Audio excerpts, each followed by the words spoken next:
Hello friends, welcome to Kasana Kitchen Vlogs. இன்னைக்கு வந்து என்ன வீடியோ பார்க்க போறோம்னா நம்ம வீட்டுக்கு வந்து கெஸ்ட் வராங்க. ஃப்ரெண்ட்ஸை வந்து லஞ்சுக்காக இன்வைட் பண்ணியிருக்கோம். அவங்க வந்து வெஜ் தான் சாப்பிடுவாங்க. ஸோ எனக்கு வெஜ்ஜில் வந்து ஒரு காம்போ மீல் வந்து பண்ணலாம் அப்படின்னு பிளான் பண்ணியிருக்கேன். மஷ்ரூம் வச்சுட்டு பிரியாணி, அதுக்கப்புறம் கோலா உருண்டை இதெல்லாம் வந்து பண்ணலாம் அப்படின்னு பிளான் பண்ணியிருக்கோம். ஸோ அதை அப்படியே உங்ககிட்டையும் ஷேர் பண்ணலாம் அப்படின்னு சொல்லிட்டு தான். ஃபஸ்ட்டு வந்து நம்ம பிரியாணிலேருந்து ஸ்டார்ட் பண்ணிடலாம். நம்ம மஷ்ரூம் பிரியாணி தான் பண்ண போகிறோம். அது வந்து நம்ம ஊர்லலாம் இந்த க்ரீன் கலரில் ஒரு பிரியாணி செய்வாங்க இல்லையா, அந்த மாதிரி பண்ண போகிறோம். அதுக்காக நம்ம வந்துட்டு இன்றைக்கி புதினா, கொத்தமல்லி 2 ஒரு கையளவுக்கு, அப்புறம் பச்சை மிளகா, பட்டை, கிராம்பு, நம்ம அந்த பிரியாணிக்கு போடுற எல்லா ஐட்டமும், ஸ்டார் அனீஸ், ஏலக்காய், அப்புறம் வந்து அந்த கல்பாசின்னு சொல்லுவாங்க அது. இது கூட மராத்தி மொக்கு இருந்தால் போட்டுக்கோங்க. அது ரொம்ப ரொம்ப இம்பார்ட்டன்ட் பிரியாணிக்கு. பட் இன்றைக்கி என்கிட்ட இல்லை, அதனால் நான் போடல. அப்புறம் கொஞ்சம் வெங்காயம், கொஞ்சம் மிளகு, இது எல்லாத்தையும் சேர்த்துட்டு இதை வந்து ஒரு பேஸ்ட்டாக அரைச்சிட்டு வர போகிறோம். ஸோ இந்த மாதிரி பேஸ்ட்டாக அரைச்சி வச்சுக்கோங்க. இந்த பக்கம் இன்றைக்கி குக்கரில் தான் செய்ய போகிறோம். குக்கரில் வந்து தேவையான அளவுக்கு எண்ணெய் சேர்த்துட்டு அதில் வந்து பிரிஞ்சி இலை, நான் பொடி பண்ண பிரிஞ்சி இலையை போட்டிருக்கேன். நீங்கள் பிரிஞ்சி இலை போட்டுட்டு அதில் வந்து வெங்காயம், நல்லா பெருசாக ஒரு வெங்காயத்தை நீல வாக்கில் நறுக்கி சேர்த்துக்கலாம். அது கூட கொஞ்சம் இஞ்சி பூண்டு பேஸ்ட்டு சேர்த்துக்கலாம். இது எல்லாமே நம்ம யூஸ்வலாக பிரியாணிக்கு வணக்குவோம் இல்லையா, வெங்காயம் வந்து நல்ல ப்ரௌன் கலரில், கோல்டன் ப்ரௌன் கலரில் வரணும். அந்த அளவுக்கு நல்லா வதக்கி விட்டுக்கலாம். வெங்காயம் வதங்கிட்டு இருக்க டைம்லேயே நம்ம இன்னொரு ஸ்டவ்வில் என்ன பண்ணலான்னா, உருளைக்கிழங்கு வந்து வேக வச்சிடலாம். நம்ம கோலா உருண்டை செய்கிறக்காக நம்ம வந்து பேரலெல்லாம் ஒன்று பண்ணி தான் ஆகணும், இல்லைனா சீக்கிரமாக முடிக்க முடியாது. ஸோ அங்கே உருளைக்கிழங்கு வெந்துட்டுருக்கட்டும். இங்கே வெங்காயமும் வந்து ஓரளவுக்கு வதங்கிருச்சு. இப்போ வந்துட்டு நம்ம அரைச்சி வச்சோம் இல்லையா, அந்த பேஸ்ட்டை உள்ளே சேர்த்துடலாம். இது வந்து நல்லா வதங்கணுங்க. அந்த பச்சை வாசம் போகிற அளவுக்கு நல்லா இதை வந்து வதக்கி விட்டுறணும். இது கூட கொஞ்சமாக மஞ்சள் தூள் போடலாம். எப்போவுமே வந்து நம்ம கீரைக்கு ஆகட்டும், இந்த மாதிரி க்ரீன் கலரில் நம்ம ஏதாவது பண்ணுறோன்னா அதில் கொஞ்சம் மஞ்சள் தூள் போடுறப்ப என்ன ஆகும்னா, அதோட அந்த என்ன சொல்கிறது, கலரை வந்து ரொம்ப என்ஹான்ஸ் பண்ணி காட்டும். அதனால் மஞ்சத்தூள், கொஞ்சமாக மிளகாய்த்தூள், காஷ்மீரி மிளகாய்த்தூள் 3 வந்து நம்ம போட்டிருக்கோம். இது வந்து நல்லா நம்ம தொக்கு மாதிரி வதங்கிடணும். இது கூட தேவையான அளவுக்கு உப்பும் சேர்த்துக்கோங்க. அப்புறமா நம்ம பிரியாணிக்கு தயிர் சேர்த்துவோம் இல்லையா, யூஸ்வலாக அந்த மாதிரி தயிரும் சேர்த்துக்கலாம். சேர்த்துட்டு இது எல்லாமே அந்த எண்ணெயிலேயே நல்லா வதக்கி விட்டுறலாம். எண்ணெய்லாம் பிரிஞ்சு நல்லா தொக்கு மாதிரி வரணும். இது வந்து மூடி போட்டு ஒரு 2 நிமிஷம் வச்சிடலாம். இந்த பக்கம் வந்து பிரியாணிக்கு வந்து நம்ம மஷ்ரூமை வந்து கட் பண்ணி வச்சிடலாம். நம்ம வெள்ளை கலரில் பட்டன் மஷ்ரூம் இருக்கும் இல்லையா, அது வந்து சீக்கிரமாக வெந்துடும். இந்த மஷ்ரூம் அவ்வளோ சீக்கிரம் வேகாது. அதனால் நம்ம ஓரளவுக்கு சின்ன சின்ன இந்த மாதிரி பீஸாக போட்டுக்கலாம். இதே நம்ம வெள்ளை கலரில் அந்த பட்டன் மஷ்ரூமாக இருந்ததுன்னா நம்ம முழுசாக கூட அப்படியே போடலாம். பிரியாணிக்கு நல்லா தான் இருக்கும். அப்புறமா நான் ஒரு அரை தக்காளி மட்டும் நான் இந்த மாதிரி அரிஞ்சு வச்சுக்கிறேன். தக்காளி நம்ம நிறையா போட போகிறதில்ல, தயிர் வேறு சேர்த்துருக்கோம் இல்லையா, அதனால். இப்போ இங்கே பாருங்கள், இது வந்து நல்லா தொக்கு கன்சிஸ்டன்சியில் வந்துருச்சு. நல்லா எண்ணெய் பிரிஞ்சு வந்துருச்சு. இது வந்து பிரியாணிக்கு ரொம்ப ரொம்ப முக்கியமான ஸ்டெப்பு. இந்த அளவுக்கு எண்ணெய் பிரியாமல் அந்த பச்சை வாசம் அடிச்சதுன்னா அந்த பிரியாணியோட டேஸ்ட் நல்லா இருக்காது. இந்த அளவுக்கு கண்டிப்பாக டைம் எடுத்து இந்த அளவுக்கு வதக்கிக்கோங்க, அப்போ தான் வந்து டேஸ்ட்டாக இருக்கும்.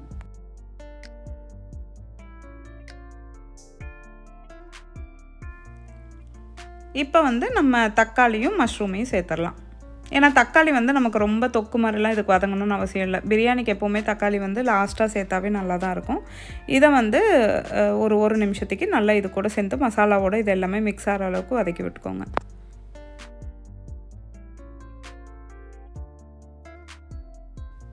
அடுத்து நம்ம அரிசி சேர்த்துக்கலாம். இதுவும் வந்து சீரக சம்பா வெரைட்டி தாங்க. இங்கே இந்த அரிசி தான் இங்கே கிடச்சிது. ஸோ இதுக்கு வந்து நம்ம யூஸ்வலாக பாஸ்மதி ரைஸ்க்கு சேர்த்துவோம் இல்லையா, இப்போ வந்து நான் 1.5 கப் அரிசி போட்டிருக்கேன். அதுக்கு வந்து 2 டம்ளர் தண்ணி ஊற்றிருக்கேன். 1/2 டம்ளர் கம்மியாக யூஸ்வலாக போடுறத விட. இது கூட தேவையான அளவுக்கு நெய் கொஞ்சம் அதிகமாகவே போட்டுக்கோங்க, நல்லாயிருக்கும் இந்த பிரியாணிக்கு.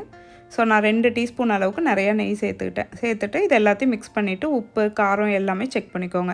காரம்லாம் பத்தலைன்னா கொஞ்சம் மிளகாத்தூள் ஆட் பண்ணிக்கலாம். அவ்வளோதான், பிரியாணியோட வேலை முடிஞ்சது. இதை நம்ம விசில் போட்டு வச்சிடலாம்.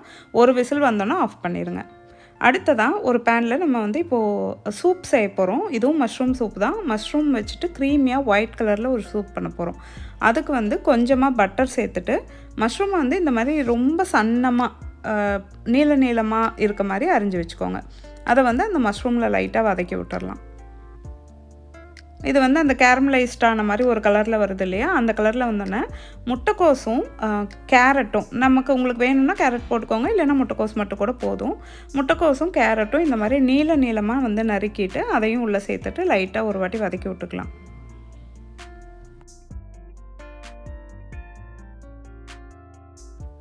அப்புறம் இது கூட வந்து கொஞ்சம் ஹெர்ப்ஸ் எல்லாம் ஆட் பண்ண போகிறோம். இது வந்து தில் அப்படின்னு சொல்லுவாங்கங்க, நம்ம சதக்குப்பின்னு சொல்லுவாங்க தமிழில். அப்புறம் வந்து ரோஸ்மெரி, அதுக்கப்புறம் துளசி பொடி, அப்புறம் கொஞ்சம் கருவேப்பில் பொடி, அப்புறம் அதுக்கு நம்ம சூப்புக்கு தேவையான உப்பு, இது எல்லாத்தையும் சேர்த்துக்கலாம். இந்த ஹெர்ப்ஸ் எல்லாம் நமக்கு நம்ம வீட்டில் இல்லைன்னா கூட ஒன்றும் பிரச்சனை இல்லைங்க.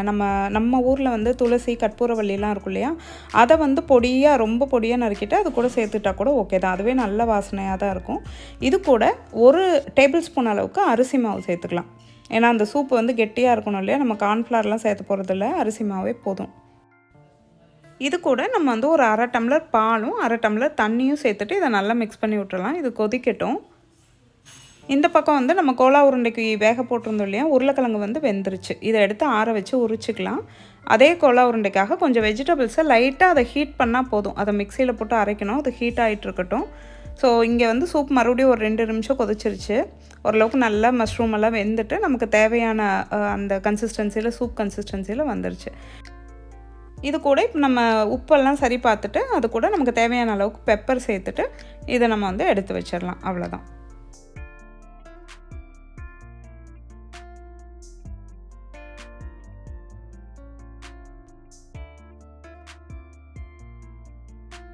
ஸோ இதை வந்து நம்ம பெருசாக இருக்கு இல்லையா, இதை அப்படியே போட முடியாது. நம்ம உருண்டை பிடிக்க முடியாது கோலா உருண்டைக்கு. அதனால் இதை மிக்சியில் போட்டுட்டு நம்ம ஜஸ்ட்டு ஒரு பல்ஸ் மட்டும் அரைக்க போகிறோம். அதனால் அது ஆறிட்டு இருக்கட்டும். அதுக்குள்ளே நம்ம அடுத்த ஐட்டம் செய்கிறதுக்கு நம்ம வந்து ஸ்டஃப்டு மஷ்ரூம் செய்ய போகிறோம். அதுக்காக ஒரு 5 மஷ்ரூம் நான் எடுத்திருக்கேன். ஸ்டஃப்டு மஷ்ரூம் செய்யணும் அப்படின்னா மஷ்ரூம் வந்து இந்த மாதிரி நல்லா பெருசாக இருக்கணும். அப்போ தான் செய்ய முடியும். சின்ன மஷ்ரூமில் கரெக்டாக பர்ஃபெக்டாக நமக்கு வராது. அந்த மஷ்ரூம்லேருந்து எடுத்த ஸ்டெம்மை வந்து இந்த மாதிரி பொடியாக நறுக்கி வச்சுக்கணும். இது கூட கொஞ்சமாக நம்ம வந்து பன்னீரும் நான் வந்து சேர்த்துக்கிறேன். பன்னீரும் அதே மாதிரி ரொம்ப பொடியாக நறுக்கி வச்சுக்கணும். எந்த அளவுக்கு சின்னதாக நறுக்க முடியுமோ அந்த அளவுக்கு சின்னதாக நறுக்கிக்கோங்க. இங்கே வந்து பிரியாணி வந்து ரெடி ஆயிடுச்சு. ஒரு விசில் வந்து ஆஃப் பண்ணி வச்சுருந்தேன். இப்போ அது ரெடி ஆயிடுச்சு. கரெக்டாக ரொம்ப குழஞ்செல்லாம் போகாமல் கரெக்டாக வெந்திருக்கு. இது வந்து ஒரு வாட்டி கலந்து விட்டுட்டு, ஏன்னா அப்படியே வச்சோம்னா அடியில் இருக்கிற சாதம் வந்து குழஞ்சிரும். அதனால் ஒரு வாட்டி கலந்து விட்டுட்டு இதை நம்ம வந்து எடுத்து வச்சிடலாம் தனியாக. அதே மாதிரி குக்கர் மூடி போட்டு எடுத்து வச்சுருங்க. ஸோ இந்த பக்கம் நம்ம மஷ்ரூமோட ஸ்டஃபிங்காக நம்ம 1 ஸ்பூன் நெய் சேர்த்துட்டு அதில் வந்து நம்ம கட் பண்ணி வச்சுருந்த மஷ்ரூமும் பன்னீரும் அதை சேர்த்துட்டு நல்லா வதக்கலாம். இதை நெய்யில் நல்லா வதங்கட்டும். இது கூட வந்து நம்ம பெப்பர் சேர்த்துக்கலாம். காரத்துக்காக பெப்பர் சேர்த்துக்கலாம். இதுக்கு நான் வந்து உப்பு சேர்த்தலை. ஏன்னா இது கூட வந்து நான் சீஸ் ஸ்ப்ரெட்டு, நம்ம ப்ரெட்டுக்கெல்லாம் வைப்போம் இல்லையா, அந்த சீஸ் ஸ்ப்ரெட்டு வந்து இருந்தது. அதில் வந்து உப்பு இருக்கும். அதனால் நான் வந்து அதை மட்டும் சேர்த்துக்கிட்டேன். உப்பு வந்து எக்ஸ்ட்ரா போடலை நான். ஒருவேளை நீங்கள் வந்து ப்ளைன் சீஸோ இல்லை ப்ளைன் மயனஸோ சேர்த்துறீங்க அப்படின்னா அது கூட வந்து கொஞ்சம் குடமிளகா, உப்பு, அதுக்கப்புறம் ஏதாவது லைட்டாக மிளகாய் தூள் இதெல்லாம் சேர்த்துக்குங்க. அப்போ தான் அந்த ஃப்ளேவர் கரெக்டாக வரும். இப்போ இந்த சீஸ் ப்ரெட்லேயே அது எல்லாம் இருக்கனால நான் அதை சேர்த்தலை. அதுக்கப்புறம் அந்த ஸ்டஃபிங் எடுத்துகிட்டு ஆறுனதுக்கப்புறம் இந்த மாதிரி மஷ்ரூமில் வச்சுட்டு ப்ரெட் க்ரம்ஸ் கொஞ்சம் எடுத்துகிட்டு அதை இந்த மாதிரி லைட்டாக, ஏன்னா அந்த ஸ்டஃபிங் நமக்கு வெளியே வரக்கூடாது இல்லையா வறுக்கிறப்போ, அதுக்காக ப்ரெட் க்ரம்ஸ் வச்சு நம்ம கோட் பண்ணிக்கிறோம்.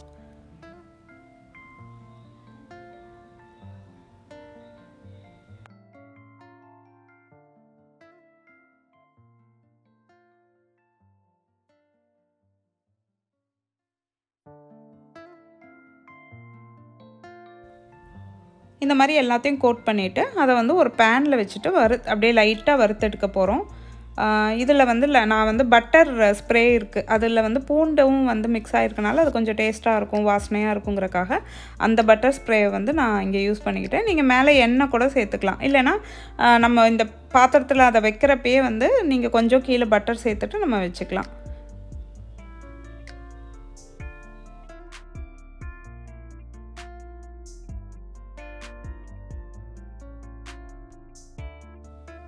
நம்ம அதிகமாக எண்ணெய் ஊற்றி பொரிக்கல இல்லையா, அதனால் அடியில் வந்து ஒட்டுறக்கு வாய்ப்பு இருக்குது. நம்ம அதை கொஞ்சம் அப்பப்போ எடுத்து வைக்கணும். இல்லைன்னா நான்ஸ்டிக் தவாவில் போட்டிங்கன்னா இன்னுமே கொஞ்சம் ஈஸியாக இருக்கும். அவ்வளோதான், எல்லாமே நல்லா வெந்துருச்சு. ஸோ இந்த மாதிரி வந்து கோட்டிங் ஃபுல்லாக நல்லா ப்ரௌன் கலரில் வர மாதிரி, கோல்டன் ப்ரௌன் கலரில் வந்துருச்சு அப்படின்னா நமக்கு ஓகே தான். இதை வந்து எடுத்து வச்சிடலாம் தனியாக.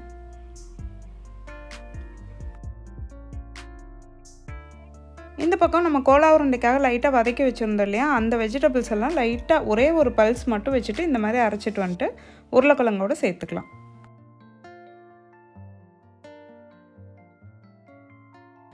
அதே ஜாரில் நம்ம வந்து கோலா உருண்டைக்காக தேங்காய், பொட்டுக்கடலை, பச்சை மிளகா, வரமிளகா, அதுக்கப்புறமா கொஞ்சமாக சீரகம், இது கூட கொஞ்சமாக சோம்பு சேர்த்துக்கலாம். அப்புறமா கொஞ்சம் கொத்தமல்லி இலை, அப்புறம் ஒரே ஒரு பட்டை மட்டும் சேர்த்துக்கோங்க, அந்த ஜஸ்ட்டு அந்த வாசனைக்காக. அதுக்கப்புறம் கொஞ்சம் இஞ்சி பூண்டு பேஸ்ட்டு. இது எல்லாத்தையும் கொரப்பாக அரைச்சிக்கலாம், பேஸ்ட்டாக தேவையில்லை, இந்த மாதிரி கொரப்பாக அரைச்சிட்டு வந்தால் போதும். இது எல்லாத்தையும் இப்போ நல்லா மிக்ஸ் பண்ணிடணும். அவ்வளோதாங்க. இப்போ வந்து இங்கே எண்ணெய் காஞ்சிட்ருக்கு கோலா உருண்டை பொரிக்கிறதுக்காக. கையில் வந்து கொஞ்சமாக எண்ணெய் தடவிக்கோங்க. எண்ணெய் தடவிட்டு இந்த மாதிரி உருண்டையாக பிடிச்சிட்டு நம்ம வந்து அப்படியே எண்ணெயில் போட்டு பொரிச்சு எடுக்க வேண்டியதான். ஒரு வேளை உங்களுக்கு எண்ணெயில் போடுறப்ப பிரியுது அப்படின்னா அந்த நம்ம பொட்டுக்கடலை மாவு வந்து அதிகமாக சேர்த்துக்கலாம். அப்படி சேர்த்துக்கிட்டோம் அப்படின்னா நமக்கு பிரியாது. நீங்கள் ஒரு 2 இது போட்டு பார்த்துக்கோங்க. இன்கேஸ் பிரியிற மாதிரி இருந்ததுன்னா இன்னும் கொஞ்சம் பொட்டுக்கடலை மாவோ இல்லை அரிசி மாவோ நீங்கள் வந்து கூட சேர்த்திக்கோங்க. மோஸ்ட்லி நம்ம கோலா உருண்டை டேஸ்ட் வரணும்னா பொட்டுக்கடலை மாவு தான் சேர்த்தணும். எக்ஸ்ட்ரா இந்த ஸ்டஃபிங் மீதி இருந்தது அப்படின்னா நீங்கள் வந்து அதை ஈவினிங்காக ஸ்நாக்ஸ் மாதிரி கட்லெட்டாக கூட போட்டு கொடுக்கலாம், ப்ரெட் க்ரம்ஸ் வச்சு நீங்கள் இது பண்ணிவிட்டு. ஸோ இது எல்லாமே இப்போ பொரியட்டும். லைட்டாக அப்பப்போ பெரட்டி விட்டுக்கோங்க. கோல்டன் ப்ரௌன் கலரில் வந்தால் போதும். அடுத்தது பிரியாணிக்கு வந்து நம்ம சைட் டிஷ் கிரேவி பண்ணோம் இல்லையா, அதுக்காக ஒரு பேனில் வந்துட்டு கொஞ்சமாக எண்ணெய் சேர்த்துட்டு சூடானோடனே கொஞ்சம் சோம்பு, அப்புறமா பொடியாக நறுக்குன வெங்காயம், ஒரு மீடியம் சைஸ் வெங்காயம் 1, அப்புறமா 1 டேபிள் ஸ்பூன் அளவுக்கு இஞ்சி பூண்டு பேஸ்ட், இது எல்லாத்தையும் போட்டு நல்லா வதக்கி விட்டுக்கோங்க. அது கூடவே ஒரு சின்ன சைஸ் தக்காளி, அதையும் சேர்த்துக்கலாம். தக்காளி நிறையா வேணாம், அப்புறம் புளிப்பாக ஒரு மாதிரி தக்காளி குழம்பு மாதிரி ஆயிடும். ஏன்னா நம்ம ப்ளெயினாக சால்னா மாதிரி தான் இதை வைக்க போகிறோம். அதுக்காக அது கூட கொஞ்சமாக உப்பும் மஞ்சத்தூளும் சேர்த்துக்கலாம். அப்புறம் மிளகாய் தூள் காரத்துக்கு. இது எல்லாமே வதக்கி விட்டு ஒரு நிமிஷம் மூடி வச்சிடலாம். தக்காளி வந்து நல்லா சாஃப்டாக வேகிறதுக்காக. இது கூட நான் வந்து கரம் மசாலா சேர்த்துக்கிறேன். நம்ம வீட்டில் அரைச்ச கரம் மசாலா தான், ஃபுல்லாகவே வெறும் ஸ்பைசஸ் போட்டு அரைச்சது தான். நீங்கள் கடையில் வாங்கின கரம் மசாலா கூட ஆட் பண்ணிக்கலாம். அது வந்து நான் 1 டீஸ்பூன் போட்டேன். நீங்கள் இதே கடையில் வாங்கினதுன்னா ஒரு 1.5 டீஸ்பூன் போட்டுக்கோங்க. இது கூட கொஞ்சம் புதினா, கண்டிப்பாக புதினா போடணும். நம்ம புதினா போட்டால் மட்டும்தான் இந்த கிரேவிக்கு வந்து அந்த ஒரு சால்னா மாதிரி ஒரு வாசமே வந்து வரும். ஸோ புதினா போட்டுக்கோங்க. இங்கே வந்து தேங்காய், அது கூட வந்து ஒரு 4-5 கடலைப்பருப்பு, கொஞ்சமாக கசகசா, கொஞ்சம் சோம்பு, இது எல்லாத்தையும் போட்டுட்டு நம்ம அரைச்சிக்கலாம். பேஸ்ட்டாக அரைச்சிட்டு வந்துக்கோங்க. இங்கே வந்து இது கூட இது வந்து மசாலாலாம் நம்ம பொடியெல்லாம் போட்டனால தீஞ்சு போயிடும். அதுக்காக நம்ம கொஞ்சமாக தண்ணி சேர்த்துட்டு இது கொதிக்கட்டும். இது வந்து நல்லா இப்போ எண்ணெயெல்லாம் பிரிஞ்சு வந்துருச்சு. இப்போ வந்து நம்ம தேங்காய் அரைச்சிட்டு வந்தோம் இல்லையா, அந்த பேஸ்ட்டு இது கூட சேர்த்துக்கலாம். இது கூட இப்போ நம்ம வந்து கொஞ்சமாக தண்ணி சேர்த்துக்கலாம். ஏன்னா நம்ம கடலைப்பருப்பு போட்டிருக்கோம் இல்லையா, நிலக்கடலை வந்து பேஸ்ட்டாக அரைச்சி நம்ம சேர்த்தி அது கொதிக்கிறப்போ அது வந்து கொஞ்சம் கெட்டியாகும். அதனால் கூட கொஞ்சம் தண்ணி சேர்த்துக்கலாம். நம்ம அதுவும் இல்லாமல் இந்த குருமா வந்து இன்றைக்கி நம்ம தண்ணியாட்ட தான் வைக்க போகிறோம், கெட்டியாக வைக்க போகிறதில்ல. அதனால் தேவையான அளவுக்கு தண்ணி ஊற்றிட்டு இது ஒரு 8 நிமிஷம் கொதிக்கணும். இது நல்லா கொதிச்சா தான் கம்ப்ளீட்டாக அந்த பச்சை வாசனைலாம் போயிட்டு நல்ல டேஸ்ட் வரும். எப்போவுமே சால்னாவோ இல்லை இந்த மாதிரி ப்ளைன் குருமாவோ வைக்கிறப்ப அது நல்லா கொதிச்சா மட்டும்தான் அதோட டேஸ்ட் வந்து நல்லாயிருக்கும். அதனால் ஒரு 8 to 10 நிமிஷம் நல்லா கொதிக்க விட்ருங்க. அவ்வளோதான். இப்போ நம்ம சமையல்லாம் முடிஞ்சிருச்சு. பிரியாணி, சால்னா, ஸ்டஃப்டு மஷ்ரூம், சூப் எல்லாம் ரெடி ஆயிடுச்சு. இப்போ வந்து நம்ம சர்வ் பண்ணிடலாம். இது எல்லாமே நம்ம வந்து கெஸ்ட்டு வர்றதுக்கு முன்னாடியே பண்ணி வச்சிடலாம். அவங்க வந்துட்டுருக்கப்போ நம்ம பண்ணணுன்னு அவசியம் கிடையாது. ஜஸ்ட்டு சூடு பண்ணதுக்கப்புறம் நம்ம கொடுத்தா போதும். ஸோ இப்போ எல்லாமே எடுத்து வச்சாச்சு. கொஞ்சம் ஃப்ரூட்ஸ், நம்ம எந்த ஃப்ரூட்ஸ் வேணுமோ அதை கூட ஆட் பண்ணிக்கலாம். அவ்வளோதாங்க. இந்த வீடியோ வந்து இப்போ நம்ம வீட்டுக்கெல்லாம் யாராவது கெஸ்ட் வராங்க அப்படின்னா டக்குன்னு நமக்கு என்ன செய்யணும்னு ஒரு கன்ஃபியூஷன் இருக்கும் இல்லைங்களா. இது வந்து ஒரு காம்போ மீல் ஐடியா தான். கண்டிப்பாக இந்த வீடியோ உங்களுக்கு பிடிச்சிருக்குன்னு நினைக்கிறேன். உங்களுக்கு பிடிச்சிருந்தா லைக் பண்ணுங்கள், உங்கள் ஃப்ரெண்ட்ஸ் கிட்ட எல்லாம் ஷேர் பண்ணுங்கள். Happy cooking.